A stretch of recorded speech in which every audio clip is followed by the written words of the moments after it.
श्रीशैलं स्वातन्त्र्यमहस्तस्य वाससूरेः करुणैकपात्रं श्रीदेवनाथाद्यैकपात्रबोधं रामानुजार्यं कुरुवर्यमेडे श्रीशैलं सनजतातलसंहसूरेः पादाम्बुजप्रणीलं तदवासमन्त्रं श्रीमन्रसं गुरुवर्यकपात्रबोधं श्रीदेवनाथगुरुमात्मगुणाढ्यमेडे वेदान्तलक्षणमुने मुक्तवेदान्तसम्पदे श्रीमते चतुरामिनृतं गुरवे नमः சீரொன்றும் புல்றிவேங்கடமுடையும் பாரொன்ற சொன்ன பழமொழிகள் ஓரொன்றுதானே அமையாதோ தாரணியில் வாழ்வாக்கு வானேர கோமளவும் வாழ்வு வைசாಖே ரோகிணி ஜாத்தங்காஸ்தபான் பயவாரிதேகே இந்தும் ஸ்ரீ புண்டையாசம் கோட்டி பூர்ணமஹம் பதே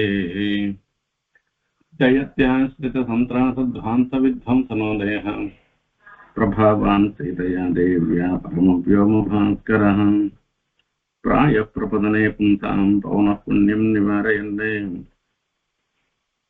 श्रीरङ्गभर्तुर्माम् अव्याधयमुद्रितः नमस्तस्मै कस्मैचन भवतु निष्किञ्चन जनः स्वयं रक्षाः दीक्षा समधिगतमिन्धानो यशसे सुराधीश स्वैरक्षणकुपितशापायुधवधू विषत्ता दुर्जातप्रशमनपथाम्भोजरजसेः இதுவரைக்கும் அபயப்பிரதான சாரர் சுவாமி தேசிகன் அருளி செய்த இந்த ரகசியத்தை நாம் முழுமையாக பார்த்தோம்.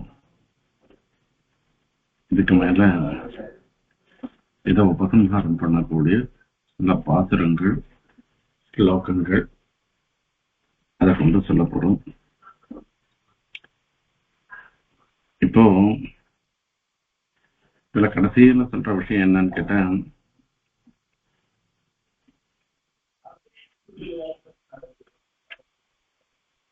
சத்யதத்வச்சனம் ஸ்ருத்வா ராமோ வச்சனம் அப்ரவீத் வச்சசா சாந்தயத்வயனம் வச்சனாभ्याम பிபன்னிவ ஆख्याहि मम तत्वेन ராட்சசானாம் பலாபலம்னு விபீஷணர ராமன் தன் அருகில உட்கார்த்த வச்சுண்டு விபீஷண பார்த்து ராமர் சொன்ன வார்த்தை வச்சசா சாந்தயித்வீனம் லோச்சனாபியாம் பிபன் இவ சொல்லி சொல்ற ஏனம் வச்சசா சாந்தயித்வா தன்னுடைய வார்த்தையினால அதை பத்தி, அதாவது அவனை ஒரு சமாதானப்படுத்துறேன். சர்வலோக சரண்யாய ராகவாய மகாத்மனை நிவேதித்துமாம் க்ஷிப்ரம் விபீஷணம் உபஸ்திதம், நான் விபீஷணம் வந்திருக்கேன்னு சொல்லுன்னு இந்த முதலிகளிட சொல்லச்சே, அந்த முதலிகள்லாம் எதிரியினுடைய படை வீட்டிலேருந்து சாட்சாத்தா வரபடினால இவரை சேர்த்துக்கலாம் சேர்த்துக்க கூடாதுன்றத பத்தி சில வாத விவாதங்கள்லாம் நடைபெற்றன. அதனால சரணாகதனாக இருந்திருக்கிற விபீஷணருடைய மனசுல ஒரு அந்நியதா பாவம் வந்திருக்கலாமோ என்னமோ, அந்த அந்நியதா பாவத்தெல்லாம் புறக்கணித்துட்டு அதெல்லாம் ஓரம் தள்ளிட்டு இப்ப ஏத்துன்ற விஷயத்த நினைச்சுட்டு நீ சந்தோஷமா இருக்கணும். நான் தத்தமசியா பயம் புறான்னு நான் உனக்கு ஏற்கனவே அபயத்தை சொல்லியாச்சுன்றத சொல்லி இப்படிப்பட்ட ஒரு சிறுமையை அடைந்தது அது தன்னாலேயோன்னு பெருமாள் சொல்றாரு. ஏன்னா அவளை அடக்கி நேரவான்னு சொல்லிருக்கலாம், மொழி சொல்லலையே. அதையால இதற்கெல்லாம் ஏற்கனவே கோரப்பெறாதே சாபராதரான நாமன்றோ பட்டோம் என்னமா போலே என்று சொன்னாலே இவனை உருக பண்ணி அருளி செய்தார்.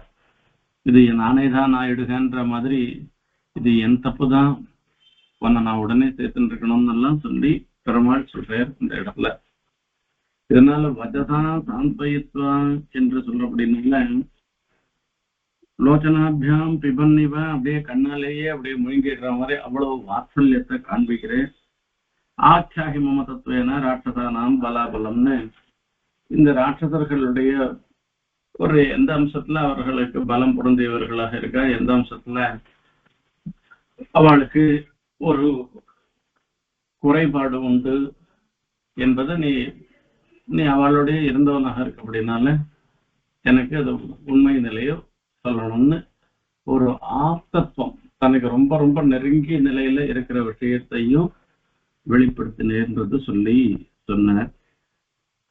இதுல இருந்து விபீஷணாழ்வான் விரும்பியது கைங்கரியம் தான், ராம கைங்கரியம் தான். ராஜ்யகாங்கியாக ராஜ்யம் வேணும்ன்றதுக்காக விபீஷணன் ராமனிடத்துல வரல. விபீஷணன் விரும்பி வந்தது ராமனுடைய கைங்கரியம். இதுக்கு மேல எப்படி எப்படி எல்லாம் லங்கையில ராமருக்கு விபீஷணாழ்வான் கைங்கரியத்தை அனுஷ்டித்தார். லங்கைக்கு போறதுக்கு போன பிற்பாடு அங்க நடந்தது இதெல்லாம் தெரிஞ்சுக்க வேண்டியதுன்னு சொல்லி சொல்றார். இதற்கு மேல் உள்ளதெல்லாம் ஸ்ரீ விபீஷணாழ்வான் மனோரசித்த கைங்கரியத்துக்கு பொறுப்பான பாரிப்பாக கொண்டு இவர் என்ன கைங்கரியத்தை விரும்புகிறாரோ அதுக்கு உண்டானதான ஒரு பாரிப்பு எண்ண விசேஷம் என்பதாக தெரிந்து கொள்வது. ராகாந்தே ருத்தர் லங்கஸ்யுத பணிகதனஹ धूम्रदिग्वज्रदंष्ट्रौ भङ्क्त्वा कम्पं प्रहस्तं दशमुखमुकुटं कुम्भकर्णातिकायौ ब्रह्मास्त्रच्छिन्नकुम्भादिकमथमकराक्षं च हत्वेन्द्रशत्रुं जित्वा घात्रैस्त्रिभिस्तं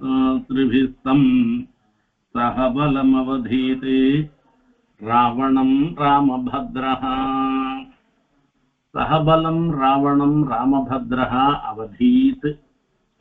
சகபலம் அந்த சைன்யத்தோட அவருக்கு ராவணனுக்கு என்னென்ன பலம் இருக்கோ அத்தனை பலத்தோட சேர்ந்து அத்தோட சைன்யத்தோட சேர்ந்தவனான ராவணனை அவதீத் கொன்றார் என்பதாக சொல்லி சொன்னார். யாரு? ராமர் கொன்ற. ராகாந்தே ருத்த இவ, இந்த ஒரு பௌர்ணமி ராகா சந்திரன்னு சொல்லி பௌர்ணமி நிலவ சொல்றது. அந்த ராகாந்தே அந்த பௌர்ணமியினுடைய முடியல ருத்த லங்கா, அந்த லங்கைய முற்றுகையிட்டு அதோட மாத்திரம் இல்ல லங்கா च्युत पणि कदनहा. च्युत पणि कदनहा, பணின்னா நாகபாசம். நாகபாசத்திலிருந்து விடுபட்டவராக இருந்திருக்கிறவர். பணி கதனம்ன்றது நாகபாசம், பணின்றது நாகம், அதனுடைய பாசம்தான். பணி கதனத்திலிருந்து விடுபட்டவரான ராவணன் அர்த்தம். இது யுத்தத்துல முக்கியமான நடந்த நிகழ்வுகள் எல்லாவற்றையும் இந்த இடத்துல சொல்ற. இதெல்லாம் சொல்லச்சே எந்தெந்த அம்சத்துல விபீஷணனுடைய சகாயம் இருந்ததுன்றதுக்காக சொல்றாரு. இங்க ஒவ்வொரு விஷயமும் சொல்றாரு. ஏன்னா ராகாந்த இந்த வேளையில போனா யுத்தம் ஆரம்பிக்கலாம், இந்த லங்கையில பிரவேசிக்கலாம்னு சொன்னது விபீஷணன். ஆகையால ராகாந்த என்று சொல்ற. ருத்தலங்கா அப்படின்னு சொல்லச்சு லங்கைய முற்றுகையிடணும், இப்படி இப்படி பண்ணணும்ன்றதும் விபீஷணன் சொன்ன விஷயம். சுத பணிகதனஹா, பணிகதனம் அந்த நாகபாசம் அதுல இருந்து விடுபட்டதாக இருக்கிறது. இது எல்லாருக்கும் தெரியும். நாகபாசத்தினால ராவணனும் லக்ஷ்மணனும் தரையில விழுந்து கிடக்கிற இந்திரஜித்து ராமலட்சுமணன் 2 பேரும் இறந்து விட்டார்கள்னே சொல்லி ராவணன் இடத்துல சொல்றான். அப்ப ராவணனும் அப்பவும் அவனுக்கு புத்தி மாறல, இந்த இழிவான புத்தி மாறல. ராமலட்சுமணால் இறந்துட்டாள்ன்றத கணக்கு சீத்தை பார்த்தாள்னாக்கா இனிமே தனக்கு போக்கிடம் எதுவும் இல்லைன்னு தன்னிடத்திலேயே தன்னையே ஒரு மணாளனாக தன்னுடைய அந்தப்புற நாயக்கியாக சீதா பிராட்டி ஆயிடுவான்னு ஒரு தவறான ஒரு கண்ணோட்டத்தோட சீதா பிராட்டிய புஷ்பக விமானத்துல ஏற்றி காண்பிக்க வச்ச. ராவணன் லக்ஷ்மணனும் கீழே விழுந்து கிடக்கிறத பார்க்க வச்சா. இப்படி எல்லாம் இந்த வானர சமூகமோ ஓன்னு அழறது. ராமரன் லக்ஷ்மணனும் இப்படி விழுந்து கிடக்கிறத என்ன பண்றதுன்னு, சுக்ரீவன் என்ன பண்றதுன்னு தெரியாத முயற்சிட்டு இருக்கான். ஜீவிச்சிருக்காரா போயிட்டாரான்றது தெரியல. அப்பதான் விபீஷணர் வரையர். விபீஷணர் அவரும் பார்த்து கஷ்டப்படுறார். இருந்தாலும் இந்த முகத்துல ஜலத்தை தெளிச்சு இன்னும் ஜீவ தசை இருக்கு. ஆனா இந்த நாகபாசத்தினுடைய ஒரு சிறப்பு தெரிஞ்சவர் விபீஷணர் தான். நாகபாசம் என்ன பண்ணோம் இந்த நாகபாசம் அதை கட்டின யார அந்த பாசத்தால கட்டப்பட்டவனோ அவனுடைய பிராணம் போற வரைக்கும் அந்த பாசம் விடாது. இது நாகபாசத்தினுடைய ஸ்வரூபம். இது பிரம்மாவே வந்தா கூட அந்த நாகபாசத்துல இருந்து இவரை விடுவிக்க முடியாது. அப்பதான் சுஷேணன்ற பெரிய வைத்தியன் இவருடைய சுக்ரீவனுடைய மாமனார் அவர்கிட்ட சொல்றான், ஆமாம் தேவதைகள்லாம் அந்த காலத்துல அமிர்த மதனம் பண்ணச்சு, அந்த அமிர்தத்தினுடைய பிந்துக்கள் சிலது அங்கங்க இந்த மலை மேல விழுந்திருக்கு, அதுக்கு விசல்யகரணி என்று பேரு. சல்யம்னாக்க மிருத சஞ்சீவனி, விசல்யகரணி என்றெல்லாம் பேரு.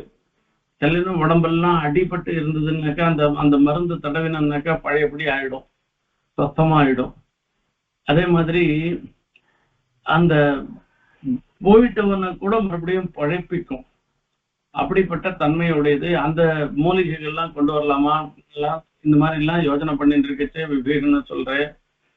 கருத்மான் வந்தேன்னாக்கா இந்த பாசங்கள்லாம் நாகபாசங்கள்லாம் விட்டு போயிடும்னு எல்லாம் நினைக்கிறேன். அந்த மாதிரி ஒரு இக்கட்டான நிலையில விபீஷணர் அந்த தகுந்த ஒரு யோசனைய சொல்றார். அந்த இடங்களெல்லாம் எடுத்து இந்த இடத்த சொல்ற தூம்ர திருக்கு வஜ்ர தம்ஸ்ரீ. தூம்ராட்சன்னு ஒரு ராட்சசன், வஜ்ரதம்ஸ்ரன்னு ஒரு ராட்சசன். அகம்பம் பிரகஸ்தஞ்ச அகம்பன் பிரகஸ்தன் இவர்கள் எல்லாரையும் பங்க்வா, இவா எல்லாரையும் இவாளுடைய மரணங்கள்ல இவாளை வதம் பண்ண, ராமனை கொண்டோ லக்ஷ்மணனை கொண்டோ இல்ல சுக்ரீவாதிகளை கொண்டோ இவாளுடைய வதத்தை இவாளை வதம் பண்ணும்படியாக பண்ணி தசமுக மகுட்டம் கும்பகர்ணாதி காயோ. தசமுக மகுட்டம் ராவணனுடைய 10 தலையில இருக்கிற கிரீட்டங்களையும் தள்ளிட்டேன். அவன் ஒண்ணுமில்லாத நின்றான், ஒரு இடத்துல நிராயுத பாணியாக போர்க்களத்துல நின்றான். அப்படி தள்ளி கும்பகர்ணம் அதிகாயோ, கும்பகர்ணன் அதிகாயன் இவர்களையும் பிரம்மாஸ்திர சின்ன கும்பாதிகம், பிரம்மாஸ்திரம் முதலிய பானங்களால நாசம் பண்ணிட்டு மகராட்சம் இந்திரசத்ருஞ்ச ஹத்வா, மகராட்சன்னு ஒருத்தன் இந்திரசத்ருவாக இருந்திருக்கிற இந்திரஜித்தை இவாளையும் கொன்று திரிபிஹி பஸ்ரைஹி 3 பகல்களில் ராவணம் சக ராமபத்ரஹ அவதீத். இது ராவணனை எல்லா சேனையோட கூட ராமர் அழித்தார், வதம் பண்ணினார்னு ஏற்படுறது. இதுல இருந்து இன்னொரு விஷயம் நமக்கு தெரிகிறது. இப்போ மகாபாரத யுத்தம் 18 நாள் நடந்ததுன்னு சொல்றோம் இல்லையோ, அந்த மாதிரி லங்கையில எத்தனை நாள் யுத்தம் நடந்ததுன்னா 3 நாள் தான் யுத்தம் நடந்தது, வேற ஒண்ணுமே இல்லை. அதுவும் 3 பகல்னு சொல்லிட்டார். 3 பகல்னு சொல்றதை பார்த்தோம்னா 2.5 நாளா கூட இருக்கலாம். என்னக்கா ஒரு நாள் இரவு ஒரு நாள் பகல், அதாவது பகல்ல தான் ஆரம்பிச்சிருக்கு, பகல் இரவோட சேர்ந்த ஒரு நாள், பகல் இரவோட சேர்ந்த ஒரு நாள், 3ஆவது நாள்ல பகல். எப்படி இந்த 2 நாள்ல ராமாயண யுத்தமே முடிஞ்சு போச்சுன்னு சொல்ற. அபதிஸ்ய வெங்கடேஷம் ஸ்வஹஸ்த சம்சக்த தூளிகா துல்லியம் அபயப்பிரதானசாரம் குரு பிரசாத ஸ்வயம் யலிகத். இதுக்கப்புறமா இதுக்கு இறுதியாக சொல்லக்கூடிய ஒரு விஷயம், இந்த கிரந்தத்தை ரச்சயிதாவை பத்தி சொல்ற. குரு பிரசாத ஆச்சாரியனுடைய அருள் பெற்றவர். ஸ்வஹஸ்த சம்சுக்த தூலிகா துல்லியம், அதாவது தன் கையில ஸ்வஹஸ்த சம்சிக்த தன் கையில பிடிச்ச தூலிகா பேனா அதுக்கு துல்லியமாக இருந்துருக்குன்னு அர்த்தம். அதாவது சுவாமி என்ன சாய்க்கிறாருனாக்கா, தான் ஒரு எழுதுகோல் மாதிரி தான் இருந்துட்டு இருக்கோம். இப்போ ஒரு பக்கம் நாம எழுதுறோம், எழுதச்சே எதாலடா எழுதினா பேனாவால எழுதினோம்னா பேனா எழுதிடுமான்னா அந்த பேனாவை நாம கையில பிடிச்சிட்டு நம்ம மனசுல இருக்கிற எண்ணங்களை அந்த பேனா மூலமாக தூலிக்கா மூலமாக அந்த பேப்பர்ல வடிக்கிறது. அதுதான் நம்ம பண்ற ஒரு காரியம். அது அந்த மாதிரி இருக்கச்சே தான் என்னன்னு கேட்டாக்க வெங்கடேசா அந்த சுவாமி தேசிகன் ஸ்வஹஸ்த தூலிகா துல்லியா பெருமாள் கையில பிடிச்சிருந்த ஒரு தூலிக்க எழுதுகோலுக்கு சமமானவனாக இருந்து வெங்கடேசனை அபதிஷ்ய அபயப்பிரதானசாரம் ஸ்வயம் வியலிகத். இப்போ இந்த வெங்கடேசனை அபதிஷ்ய ஒரு வியாஜமாக கொண்டு அபயப்பிரதானசாரம் என்கிற ஒரு நூலை ஸ்வயம் அலிகத்து தானே எழுதி முடிச்சதுன்னு அர்த்தம். இப்ப இதை எழுதி முடிச்சது யாருன்னா, இப்ப இதுல அலிகத்து எழுதினான்னு ஸ்வயம் அலிகத்து வியலிகத்து தானே எழுதியது எது? குரு பிரசாதகான்னு சொல்லிட்டு குரு பிரசாதம் ஆகிறது ஆச்சாரியனுடைய அனுகிரகம் தான் இந்த அபயப்பிரதான சாரம்ன்ற கிரந்தத்தை எழுதி வைத்தது. சுவாமி தன்னை என்ன சொல்லிக்கிறார்னாக்க, ஒரு எழுதுகோல் மாலி வெங்கடேசா தூலிகா துல்லியகா, இந்த எழுதுகோலுக்கு சமமானவராக தான். அப்ப பேனாவை எழுதிட்டுன்னு பேனாவையா நாம சொல்றோம்? யார் எழுதினவாளோ தானே நம்ம சொல்லி சொல்றோம். ஆகையில இந்த அபயப்பிரதான சாரம் முழுக்கவே ஆச்சாரிய அனுகிரகத்தினால ஏற்பட்டது தானே தவிர தான் எதுவும் பண்ணலன்றது, தான் வெறும் பேனா மாதிரி தான்றத சொல்லி அற்புதமா சுவாமி இந்த இடத்துல முடிக்கிறார். பொன்னை இகழ்ந்து மிருகங்கள் புல்லிய புல்லுகந்தால் மன்னர் எடுப்பத பொன்னலதே மண்ணுலகனைத்தும் தன்னை அடைந்திட தானருள் செய்யும் தனிச்சிலையோன் பொன்னடி அடைந்தோம் புறம் ஆறின்கொல் செய்திடினே. மிருகங்கள் பொன்னை இழந்து, அதாவது அதுக்கு இருக்கிற பெருமை இருக்கு, அந்த பெருமையை தெரிஞ்சிக்காமல் வெறுத்து விட்டு புல்லிய புல்லுகந்தால், இந்த அல்பமாக இருந்திருக்கிற புல்லு இருக்க அந்த புல்லையே பிரியமாக கொண்டாலும் அர்த்தம். புலி பசித்தாலும் புல்லை தின்னாதுன்னு சொல்லுவா. இப்ப இந்த சிம்ஹம் புலி போன்ற மிருகங்கள்லாம் அதுகளுக்கு தேவையாக இருந்திருக்கிற அதனுடைய சக்தி அனுசாரமாக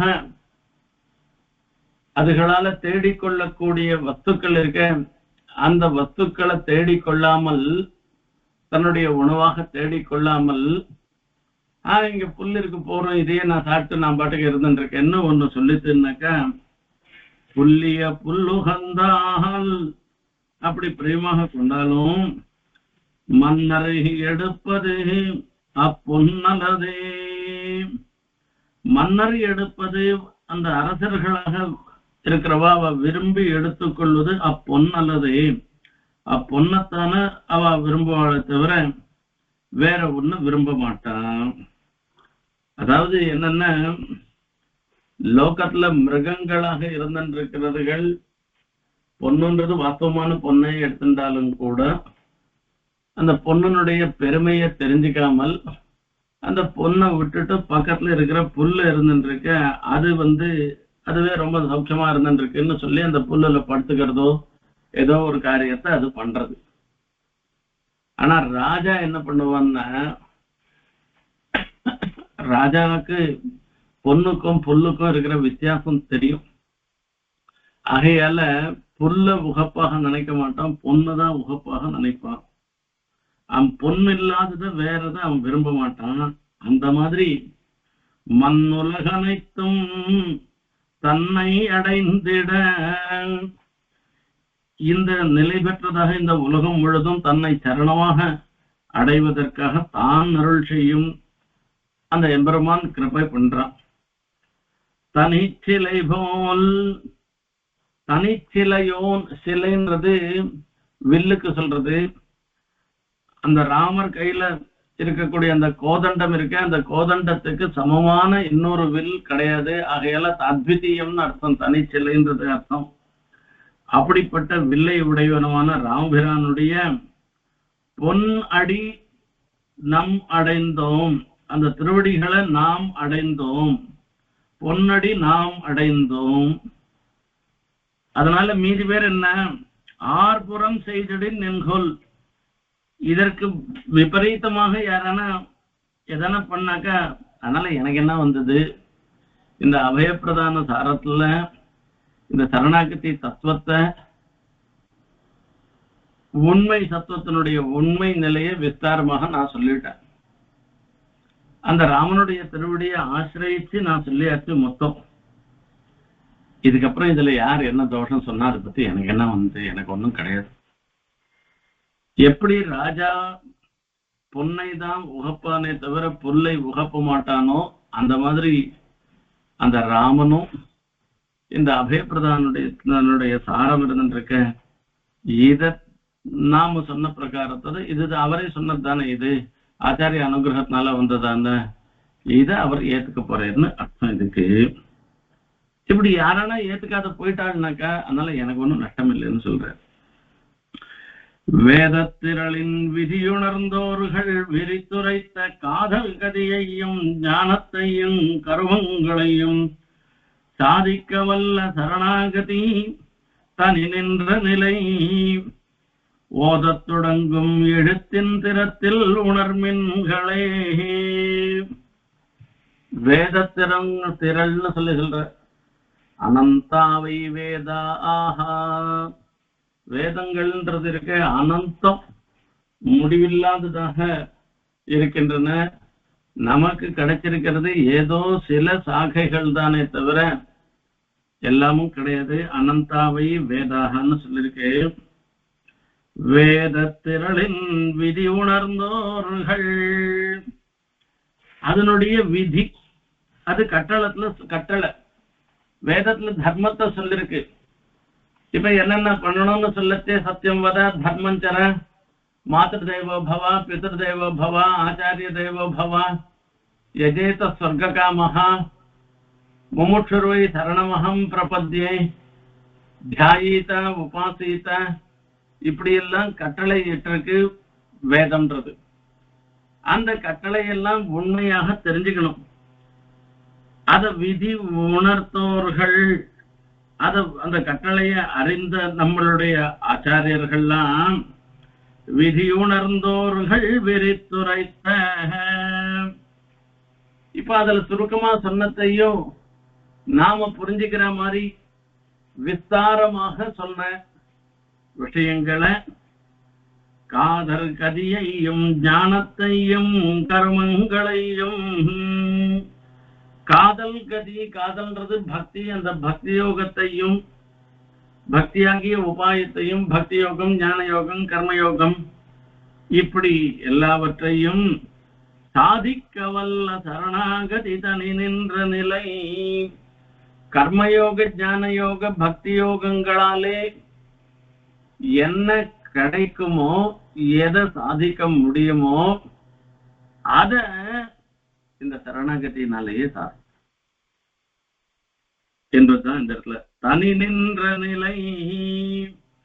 இது தானே சகல பலத்தையும் கொடுக்கக்கூடியதாக இருந்திருக்கு. இது தனித்த உபாயமாக இருந்திருக்கிற இந்த சரணாகதியினுடைய பெருமையை ஓதத் தொடங்கும் எழுத்திந்திரத்தில் உணர்மின்களே. ஓதத் தொடங்கும், அத்தியனம் பண்றதுக்கு ஆரம்பிக்கிறதுக்கு முன்ன அந்த தொடங்கச்சே சொல்லக்கூடிய ஏகாட்சரம் பிரணவம், அந்த பிரணவத்தினுடைய அந்த முதல் எழுத்தாகி அந்த பிரணவத்தினுடைய சுபாவத்தினால உணர்மின்கள், எல்லோரும் அறிந்து கொள்கள் என்று. ஓமித்யாத்மானம் யுஞ்சே தைதத்வை மகாபனிஷதம் எல்லாம் சொல்லிருக்கு. இந்த பிரணவத்தினால ஆத்ம சமர்ப்பணம் பண்றதுன்றது இது சரணாகதியை சொல்றதெல்லாம் சொல்றதுன்னு சொல்லிருக்கு. அதை தெரிவிங்களேன்னு சொல்ற. மூவுலகும் தன்பிழையை தானே சாற்ற முனிவர்களும் தேவர்களும் முனிந்த வன்னாள் தாவரிதாய் எங்கும் போய் தளர்ந்து வீழ்ந்த தனிக்காகத்தான் இறந்த உயிர் வழங்கி காகவலி நியமக்கெங்கும் கடனென்றெண்ணி காணநிலை இலச்சினை என்றிட்டவள்ளல் ஏவல் பயன் இரக்கம் இதற்கு ஆரென்றோதும் எழிலுடையார் இணையடிக்கு இருப்போம் நாமே. மூவுலகும் மூன்று உலகங்களிலும் அலைந்து தன் பிழையை தானே சாற்ற சபித்ராச்ச பரித்யக்தா. காக்காசுரன் பிராட்டியின் இடத்துல அபச்சாரப்பட்டார். அந்த பிராட்டியின் இடத்துல அபச்சாரப்படச்சே பெருமாள் அந்த புல்லையே பிரம்மாஸ்திரமாக பிரயோகம் பண்ணிட்டே. எப்படி பிரம்மாஸ்திர பிரயோகம் பண்ணச்சே அது தெரிந்து வருது. அந்த பிரம்மாஸ்திரத்துல இருந்து விடுபடணுன்றதுக்காக எல்லா லோகத்திற்கும் காக்காசுரன் அலைகிறான். ட்ரெயின் லோகான் சம்பரிக்கிறன்னு தமேவ சரணங்கதான். அப்போ அதுதான் அந்த உலகும் தன் பிழையை தானே சாற்ற. உலகம் மூன்றும் அலைந்து தன் பிழையை தானே சாற்ற. தன் பிழை அந்த பிராட்டியின் இடத்துல போய் புருஷகாரம் பண்றதுக்காக அவளிடத்துல போய் சரணாகதி பண்றான். பெருமாளும் பிராட்டியுமா இருக்கிற இடத்துல இந்த வெள்ளு அந்த காக்காசுரன் வந்து விழையும். விழைச்சே என்ன சொல்றேன், நான் அகிஞ்சனன், எனக்கு ரட்சகால் யாரும் இல்லை, உங்களை தவிர எனக்கு யாரும் ரட்சகால் இல்லை. அதோட நிக்கல, நான் உன்னிடத்துல அபச்சாரப்பட்ட அந்த அபச்சாரத்தை நீ சமிச்சுக்கணும்னு பிராட்டியின் இடத்துலயே பிரார்த்தனை பண்றான். முனிவர்களும் தேவர்களும் முனிந்த அந்நாள். இவாழ்டெல்லாம் போகச்சே முனிவர்களும் தேவர்கள் இவாழ்டெல்லாம் போறா. சபித்ராஜ பரித்யக்தகான்னு அப்பாவா இருக்கிற அப்பாவாவே இருந்தா கூட இந்திரன் என்னால ஒண்ணும் பண்ண முடியாது, ருத்ரன் என்னால ஒண்ண முடியாது, மனுஷிகள்லாம் இப்ப விஸ்வாமித்திர திருசங்குக்கு அனுகிரகம் பண்ண மாதிரி காக்காசுரனுக்கும் அனுகிரகம் பண்ணலாமோன்னாக்க அவரும் என்னால பண்ண முடியாதுன்னு சொல்லிட்டார். முனிவர்களும் அங்க இன்னொன்று முனிந்த அந்நாள்னா, முனிந்தான்னா கோச்சுண்டான்னு அர்த்தம். எல்லாரும் கோச்சுண்டா உனக்கு யாரும் ரட்சணம் பண்ண, நீ அப்படி ஒரு தப்பு பண்ணிட்டேன்னு அதை திருத்தி அடிச்ச அந்த நாள்ல தாவு அரிதாய் எங்கும் போய் தளர்ந்து வீழ்ந்த. இதுக்கு மேல போறதுக்கு எதுவும் இல்லை என்று எங்கும் போய் எல்லா இடத்துலையும் சுற்றி தளர்ந்து வீழ்ந்த. அந்த தளர்ந்து வீழ்ந்த அந்த சேர்ந்து ராமனுடைய திருவடியில வந்து விழுந்தார். தனிக்காகம் தானிறந்த உயிர் வழங்கி. அங்க சரணாகதி பண்றது அந்த சரணாகத்தினுடைய சுவாரஸ்யம் தான் இறந்த உயிர் வழங்கின்னு. அங்க சரணாகதி பண்ணச்சே காக்கா எதுக்காக சரணாகதி பண்ணிச்சுன்னாக்க தன்னுடைய உயிரை ரட்சணம் பண்ணணுன்றதுக்காக தான் சரணாகதி பண்ண. தான் இறந்த தான் பிரார்த்தித்த அந்த உயிர் இருக்கு, அந்த உயிர் வழங்கி. ஏன்னா இப்ப இந்த பிரம்மாஸ்திரம் வீணா போகக்கூடாதுன்னுட்டு காக்காவனுடைய ஒரு கண்ணை வாங்கினோம் இல்லையோ. இப்ப கண்ணை வாங்கினதுனால அதுக்கு அனுகிரகம் பண்ணலையோன்னு நினைச்சுக்க வேண்டிய அவசியம் இல்லை. இவன் பட்ட அபச்சாரத்துக்கு ரெண்டு கண்ணையுமே போக்கிருக்கணும். வதார்கம் அப்படி காக்குஸ்தா. பிராட்டியின் இடத்துல அபச்சாரப்பட்டதுக்கு இவன் கொல்ல தகுந்தவனாக இருந்திருக்கான் இந்த காக்காசுரன். அப்படி இருந்தாலும் கூட அர்த்தம், தனிக்காகம் தானிறந்த அந்த காக்கா விரும்பின அந்த உயிரை வழங்கி காவல் இனியமக்கெங்கும் கடன் என்றெண்ணி. இனி எங்கும் காவலன் எமக்கு இடம் கடம். பெருமாள் என்ன சொல்ற அப்படின்னா, சர்வலோக சரண்யாய ராகவாய் மகாத்மனை நிவேதிதமாம் க்ஷிப்ரம் விபீஷணம் உபஸ்திதம்னு விபீஷணன் தான் வந்திருக்கிறத சொன்னாலும் கூட பெருமாள் என்ன சொல்லியிருக்கே அப்படின்னா, சகிருதைவ பிரபன்னாய தவாஸ்மீதி யாச்சத்தை அபயம் சர்வபூதேபியோ ததாமேதத் விரதம் மமான்னு சொன்னதுனால ஒரே ஒரு முறை சரணாகதி பண்ணிட்டான்னாக்கா அவனுக்கு நான் அபயப்பிரதானம் பண்ணி அவனை ரட்சிக்கிறது என்னுடைய கடமை என்று பெருமாள் நினைச்சு, இனி எங்கும் காவல் எமக்கு கடன். இப்படி எல்லாரையும் ரட்சணம் பண்றதுன்றது அதுதான் என்னுடைய கடமை என்று எண்ணி காணநிலை இலச்சினை, ஒரு அடையாளம், ஒரு சாஸ்வதமான அடையாளம். அந்த காக்காசுரனை ரட்சணம் பண்றதுக்கு ஒரு ரட்சணம் பண்ணினேர். அந்த காக்காசுரன் பிரார்த்திச்சது உயிர், அந்த உயிரை கொடுத்தேன்றதுக்கு அடையாளமாக ஒரு கண்ணை வாங்கினவர். காண நிலை இலச்சினை, அந்த ஒரு கண் குருடமான அந்த சாஸ்வதமான இடத்தை அன்று எட்ட வள்ளல். அப்போ அந்த காக்காசுரனுக்கு கொடுத்த ஒரு கொடையாளன். நான் நினைச்சேன்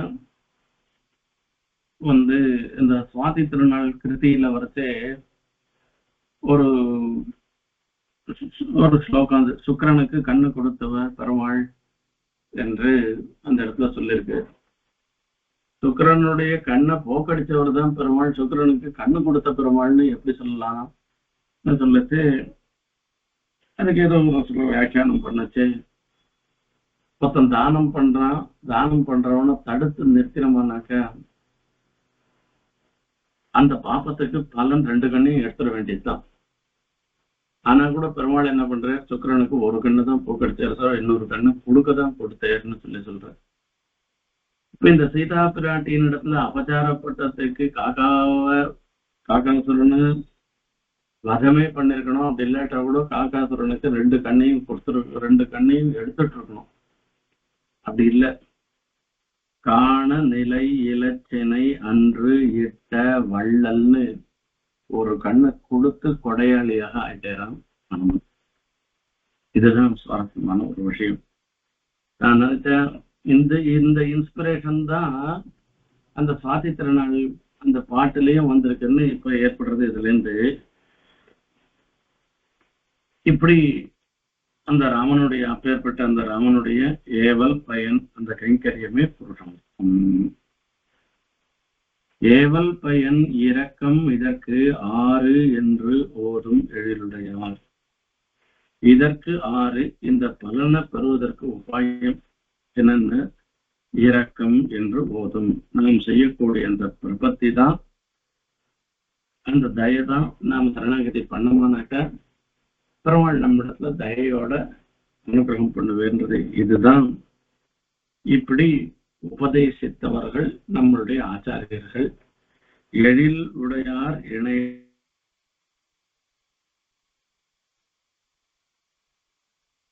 2 திருவடிகள் நாம் இருப்போம், எல்லா நிலையிலையும் நாம் இருப்போம் என்று அந்த ஆச்சாரிய ஸ்மரணம் பண்ணி இந்த கிரந்த பிரம்ஹாரம் பண்றேன். இந்த கிரந்தத்துல வரத்தே உபக்கிரமோபசம்ஹார நியாயம்னு சொல்றது. ஆரம்பத்துல ஒண்ணு சொல்றது, ஆரம்பத்துல சொன்னதும் முடிச்சதும் ஒன்னா இருக்கணும். அதாவது எதையோ ஒண்ணு ஆரம்பிச்சுட்டு எதையோ ஒண்ணு முடிக்க கூடாது. அந்த உபக்கிரமோபசம்ஹார நியாயம் இந்த இடத்துல இருக்குன்றதை தெரிவிப்பதற்காக ஒரு காலை சரணாக அடைகின்றார்க்கும் மனநொடிமை ஆகின்றேன் என சோகந்தவிற்கும் சுருதிர் பொருள் ஒன்று சொல்லுகின்றோம். நாகந்தனுக்கும் இராக்கதற்கும் நமக்கும் சரணாம். ஆகண்டலன் மகனாகிய ஆவலி பேரியதோர் காகம் பிழைத்திட கண்ணழிவே செய்த காப்புத்தனைன்னு அந்த காக்காசுரனுக்கு பண்ணின அனுகிரகத்தை தான் அந்த சரணாகதியினுடைய பலன், சரணாகதியினுடைய விசேஷார்த்தம் அந்த காக்காசுரனுக்கு பண்ண அனுகிரகத்தினால தெரியுதுன்னு அந்த உபக்கிரமத்துல சொன்னதை கொண்டு உபசம்ஹாரம் பண்ற இந்த அபயப்பிரதான சாரம் முழுக்க சரணாகதி விஷயம் என்பதாக சொல்றாரு. இதுல ஸ்ரீமத் ராமாயணம் முழுக்கவே வேதாந்தார்த்தங்களை முழுசா சொல்றது. பெருமாள் அவதாரம் பண்றது பரித்ராணாய் சாதுனாம் விநாசாய துஷ்டதாம் தர்ம சம்ஸ்தாபனார்த்தாய் சம்பவாமி யுகே யுகேன்னு சொல்லி அந்த இந்த பெருமாள் அவதாரம் பண்றதை தர்ம சம்ரக்ஷணார்த்தம்னு சொல்லச்சு அதை எல்லாவற்றையும் அந்த ஸ்ரீமத் ராமாயணம் முழுக்க வால்மீகி மகர்ஷி லவகுஜர்களுக்கு உபதேசம் பண்ணி இதனால இதிகாச புராணாபியாம் வேதம் சமபபிரம்மேன்னு சொல்லிட்டு இந்த இதிகாச புராணங்களை கொண்டு வேதத்தினுடைய அர்த்தத்தை சரியா புரிஞ்சிக்கும்படியாக பண்ணின ஒரு விஷயம். அத முதல் பரவாயில்ல சொன்னார், பிரபந்த அவதாரத்துல சொன்னார். 2வது பரதத்துவ நிர்ணயம். அந்த ஸ்ரீமத் ராமாயணத்துல 2 அம்சம் நிர்ணயம் பண்றது. அதுல என்னன்னாக்க இந்த மும்முற்றுருவை சரணமகம் பிரபத்தியன் முமுட்சுக்களுக்கு சரணமாக இருக்கிறவர் யாருன்னா சாட்சாத் ஸ்ரீமன் நாராயணன் தான் என்பது ஒண்ணு. ரெண்டாவது, ஸ்ரீமத் ராமாயணத்துக்கு சரணாகதி சாஸ்திரம்னே பேரு. ஆகையால அந்த சரணாகதியினுடைய மகாத்மியத்தை, பிரபத்தியினுடைய மகாத்மியத்தையும் வெளிப்படுத்துவதாக இருக்கிறது. இந்த பரதத்துவ நிர்ணயம்ன்றது இந்த ரெண்டாவது பருவால சொல்ற. இதுக்கு சில விஷயங்கள்லாம் சொல்ற. பிரம்மாவே ராமர் தான் வந்து பரதத்துவன்றத ராமாயணத்துல சொல்ற விஷயம், சிவன் சொல்ற வார்த்தை, இதெல்லாம் சொல்லி பாக்குற. அதுக்கப்புறமா சரணாகதி தாத்பரிய பிரபஞ்சம்ன்றது மூன்றாவது அதிகாரம். இந்த ராமாயணம் முழுக்கவே சரணாகதியை தான் சொல்றது என்பதை ஒவ்வொரு காண்டத்திலையும் வரக்கூடிய சரணாகதி. பாலகாண்டத்துல தேவதைகள்லாம் சரணாகதி பண்ணது. அதே மாதிரி திரிசங்கு, சுனசேபன் இவெல்லாம் விஸ்வாமித்திரர் இடத்துல பண்ணின சரணாகதி. அதே மாதிரி அயோத்தியா காண்டத்துல சப்ராத்து சரணோ காடம் நிபீட்டிச்ச புனః சீதாம் உவாச்ச அதியசா ராகவஞ்ச மகாவிரதம்னு சொல்லி அந்த சீதா சமக்ஷம், சீதைக்கு முன்னாக ராமனிடத்துல லக்ஷ்மணன் பண்ண சரணாகதி. இப்படி அதே மாதிரி பரதனும் சரணாகதி பண்ணேன். ஆனாலும் அந்த பரதனுடைய சரணாகதி பண்ணி ராமன் திரும்பி வரணும்னு அது வரலையேன்னு கேட்டாக்கா அதுக்கு வரக்கூடிய சில ஆட்சேபம், அதுக்கு சமாதானத்தெல்லாம் விஸ்தாரமா அந்த இடத்த சொல்லியிருக்கேன். அதே மாதிரி ஆரண்ய காண்டத்துல வரைச்சு சுவாமானந்தி கவயா கருணாமிருதே ஞானக்கிரியா பஜனலப்யம் லப்யம் அனன்யலப்யை ஏதேஷு கேன வரதோத்தர கோசலஸ்தாः பூர்வம் சதூர்வம் அபஜந்தி ஜந்தவத்வாம்னு இங்க ஆழ்வான் கேட்ட மாதிரி மகர்ஷிகள்லாம் பண்ணின சரணாகதிய இந்த இடத்துல சொல்லி ஆரண்ய காண்டத்துல சொல்ற. சுந்தரகாண்டத்துல இந்த காக்காசுரனுடைய சரணாகதி சொன்னா கூட ரகுவீர கத்தியத்துல வரச்சே ஆரண்ய காண்டத்திலேயே சொல்லிடுறேன். இந்த நிகழ்வு எப்ப நடந்தது? சித்திரக்கூட்டத்துல இருக்கச்சே நடந்த ஒரு நிகழ்வு. காக்காசுரன் வந்து சீதா பிராட்டியின் இடத்துல அபச்சாரப்பட்டது, அவருக்கு ஒரு கண்ணழிவு செய்தது எல்லாமே.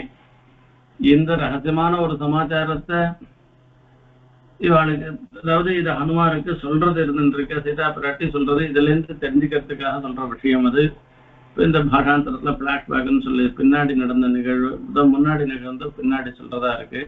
ஆனா இவர் அந்த இடத்துலயே நடந்ததாக இருக்கிறதுனால ஆரண்ய காண்டத்துல காக்காசுரனுடைய சரணாகதியை விஸ்தாரமா சொல்ற. இதுக்கப்புறமா கிஷ்கிந்தா காண்டத்துல சுக்ரீவ சரணாகதி சுப்பிரசித்தமான ஒரு விஷயம். யுத்த காண்டத்துல விபீஷண சரணாகதி. இப்படி இந்த அதே மாதிரி உத்தரகாண்டத்திலையும் வரைச்சு சுந்தரகாண்டத்துல சரணாகதி ஆயிப்போச்சு, யுத்த காண்டத்துல விபீஷண சரணாகதி ஆயிடுச்சு. உத்தரகாண்டத்திலையும் வந்து மால்யவானுக்கு ராமன் சொல்ற சரணாகதியை சொல்லி இப்படி ராமாயணம் முழுக்கவே சரணாகதியை பத்தியானதுன்றத மூணாவது அதிகாரத்துல தெரிவித்தார். அதுக்கப்புறமா நாலாவது அதிகாரத்துல வரைச்சு பிரகரண தாத்பரிய நிர்ணயம். அதாவது பெருமாள் என்ன பண்ற, சரணாகதி பண்ணிட்டாள்னாக்கா அந்த பெருமாளை அடைவதற்கு தடையாக இருந்ததெல்லாம் அவரே விலக்கி அவரே அனுகிரகம் பண்ற.